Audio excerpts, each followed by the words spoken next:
Hello friends, 2026 में PF के rules आपके सैलरी और फाइनेंस दोनों को इम्पैक्ट करेंगे।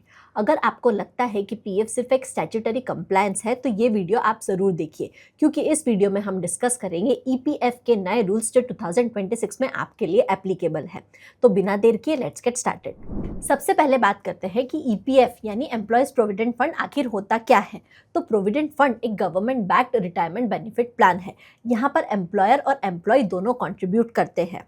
ये फंड रिटायरमेंट के बाद आपको फाइनेंशियल सिक्योरिटी देता है और कुछ केसेस में ये आपको इन बिटवीन विड्रॉल की भी फैसिलिटी देता है। इसे ईपीएफओ यानी employees provident fund organisation maintain करती है under ministry of labour and employment. अगर आपकी बेसिक सैलरी प्लस डीए 15,000 या उससे कम है तो आपको पीएफ डिडक्ट करना मैंडेटरी है। ये limit expected to rise to 30,000 है। अगर आपका बेसिक प्लस डीए 15,000 या उससे ज़्यादा है तो पीएफ आपके लिए ऑप्शनल है। एम्प्लॉयर और एम्प्लॉय दोनों की कंसेंट ज़रूरी है। वहीं 20 या उससे ज़्यादा एम्प्लॉयज़ वाली ऑर्गेनाइजेशन के लिए पीएफ का रजिस्ट्रेशन मैंडेटरी है। तो अपनी सैलरी स्लिप में बेसिक प्लस डीए को चेक करना अपनी हैबिट बना लो, क्योंकि यहीं से पता चलता है कि आपका पीएफ डिडक्ट करना मैंडेटरी है या ऑप्शनल। अब बात करते हैं कॉन्ट्रीब्यूशन के रूल्स की और कैलकुलेशन की। तो एम्प्लॉयर और एम्प्लॉय का कंट्रीब्यूशन जो है वो होता है 12% of basic salary plus DA. Employee का कंट्रीब्यूशन सीधा 12% of basic salary plus DA होता है, लेकिन एम्प्लॉयर के केस में ये कंट्रीब्यूशन दो पार्ट्स में डिवाइड होता है। पहला होता है 8.33% जो कि जाता है ईपीएस यानी एम्प्लॉयज पेंशन स्कीम में। ये मैक्सिमम 1250 पर मंथ तक हो सकता है और जो भी एक्सेस है वो जाता है ईपीएफ अकाउंट में। चलिए इसको एक एग्जाम्पल से समझते हैं। फॉर एग्जाम्पल आपका बेसिक प्लस डीए ₹35,000 है, तो एम्प्लॉयर का कंट्रीब्यूशन होगा 4200 और एम्प्लॉय का कंट्रीब्यूशन भी होगा 4200। लेकिन एम्प्लॉयर के कंट्रीब्यूशन में 1250 जो है वो जाएंगे ईपीएस में और बचा हुआ अमाउंट 2950 आपके ईपीएफ अकाउंट में जाएगा। चलिए अब बात करते हैं पीएफ के कुछ बेनिफिट्स की जो लोगों को पीएफ की तरफ अट्रैक्ट करता है। तो सबसे पहला बेनिफिट है कि इसका इंटरेस्ट जो है वो टैक्स फ्री रहता है। दूसरा बेनिफिट है इसका विड्रॉल पीरियड सिर्फ 5 साल रहता है। वहीं तीसरा बेनिफिट है कि आपको 80C के अंदर पीएफ का एग्जम्पशन भी मिलता है।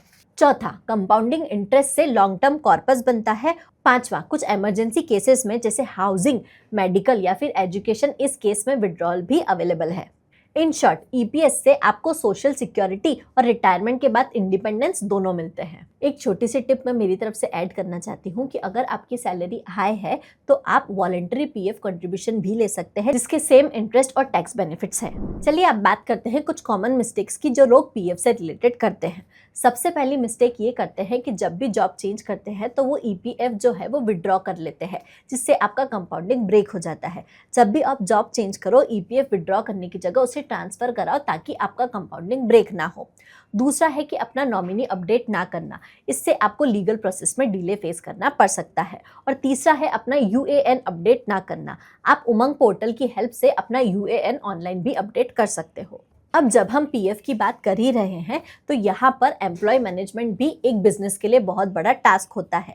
लेकिन अगर आपका सॉफ्टवेयर सिर्फ अकाउंटिंग और कंप्लायंस में ही हेल्प ना करके आपको एम्प्लॉय मैनेजमेंट में भी हेल्प करे तो कैसा हो।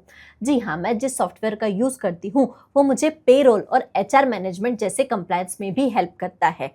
इसके लिए मुझे क्या करना है, चलिए देखते हैं। मुझे सिंपली अपने सॉफ्टवेयर के डैशबोर्ड में जाना रहता है। यहाँ पर मुझे क्विक लिंक में पेरोल एंड एचआरएमएस का ऑप्शन मिलता है।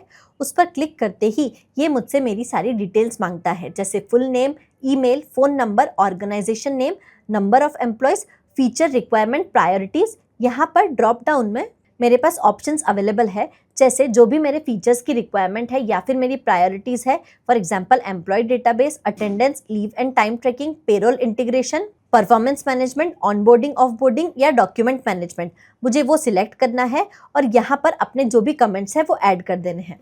तो इस तरह से जब मैं सारी डिटेल्स डाल के सबमिट करूंगी तो सॉफ्टवेयर की टीम मुझे आगे से कांटेक्ट करेंगे और वो मेरी रिक्वायरमेंट को समझ के मेरे बिजनेस के हिसाब से मुझे टेलर मेड सोल्यूशन देंगे जो मुझे पेरोल और एचआर मैनेजमेंट में हेल्प करेगा। तो देखा आपने कितना सिंपल है अपना पेरोल और एचआर मैनेज करना, वो भी एक ऐसे सॉफ्टवेयर से जो एआई अकाउंटिंग और बुक कीपिंग के लिए आपके लिए बहुत ही ज़्यादा यूज़फुल है। अगर आप भी इस सॉफ्टवेयर का यूज़ करना चाहते हैं और अपनी बुक कीपिंग और अकाउंटिंग कंप्लायंसेस के साथ साथ अपना पेरोल और एचआर भी मैनेज करना चाहते हैं तो इसकी लिंक हमने नीचे डिस्क्रिप्शन में दी है। तो दोस्तों, पीएफ के रूल समझना आपके लिए ज़रूरी है ताकि आप अपने फाइनेंशियल प्लानिंग को और भी स्ट्रॉन्ग बना सकें। अगर पीएफ आपके ऊपर एप्लीकेबल है तो ये ना सिर्फ आपके रिटायरमेंट बेनिफिट पे काम करेगा, जबकि ये आपके टैक्स प्लानिंग के लिए भी हेल्पफुल रहेगा। तो ये था हमारा डिस्कशन पीएफ के रूल्स से रिलेटेड। अगर आपके इस टॉपिक से रिलेटेड कोई क्वेश्चंस है या आप हमें कोई सजेशंस देना चाहते हैं तो नीचे कमेंट्स में बताएं। Thank you.